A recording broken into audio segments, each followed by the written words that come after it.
Tonight I am going to tell you guys 10 things that I love about the film, The Legend of Billie Jean. Number 1, I love the music. The music in this film is powerful, gritty, and dark, and accompanies every scene perfectly. We've got the Divinals setting the tone for the entire movie at the very beginning with the song The Boys in Town that immediately lets you know something's about to go down. Billy Idol's rebel yell during the chase scene at the mall. There couldn't be a better song for that one. And Pat Benatar's Invincible at the end of the movie when Billie Jean is getting her revenge and the whole operation is burning to the ground. I love the relatability of this movie. A handful of teenagers running wild in the middle of the summer with no responsibilities, no money, and nothing to do but get in trouble. Most of us who grew up in the 80s lived this way every single day, so I am right in there with those guys. I love the believability of these characters. Sometimes actors can't pull off certain roles, and if even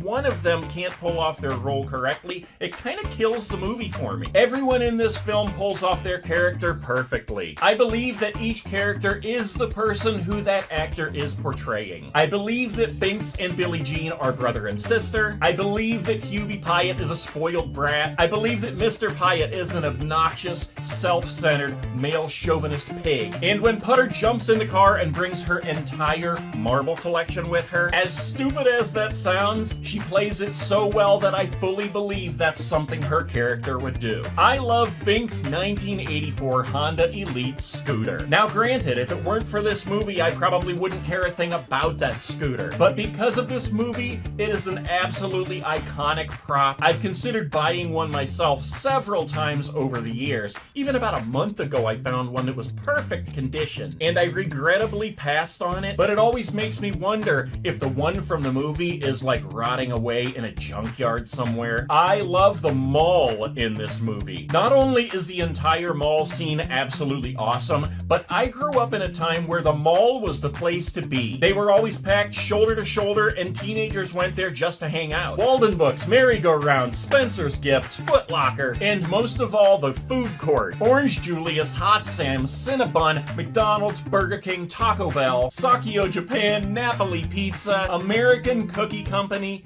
anything you wanted to eat, they had at the food court. It was like an entire city block inside a building. If you've never experienced being inside a mall in the 80s, early 90s, you have no idea what you missed. I love the abandoned Candy Shack mini golf. Now, if you've been watching my videos for any significant amount of time, you know that I have an affinity for abandoned places. So the scenes in the abandoned putt-putt course have always been some of my favorites. I especially love how there are lots of random multicolored golf balls just rolling around everywhere, including inside Ophelia's car, which I would have to guess would have more than likely been collected by Putter. I love the water slide attached to the upstairs bedroom window at Lloyd's house. This is one thing I've dreamed about having since I was a little kid, probably even since before I saw this movie. Because who doesn't want a big water slide leading from their bedroom window to a giant pool in the backyard? I love Billie Jean's haircut. I've always been a short hair guy. Long blonde hair does nothing for me. But when Billie Jean comes walking out with that short hair, not only does she look completely awesome, but yowza. Now you're talking my language. I love the Camaro. At one point in the movie, Billie Jean is on the run, and a girl with a short haircut, just like Billie Jean's, pulls up beside her and invites her into her Camaro so she can help her escape. I got my driver's license in 1992, and my very first car was a 1986 gray Camaro, exactly like the one in the movie. And last but not least, I love how this movie concludes with Billie Jean getting her revenge, Binks getting a new scooter, and everything Mr. Pyatt created to exploit Billie Jean burning down in a raging inferno, with the statue of Billie Jean right in the middle of it, just like Joan of Arc being burned at the stake for standing up for what she believes in. Fair is fair. Alright guys, so there you go. 10 things I absolutely love about the movie The Legend of Billie Jean. If you haven't seen it,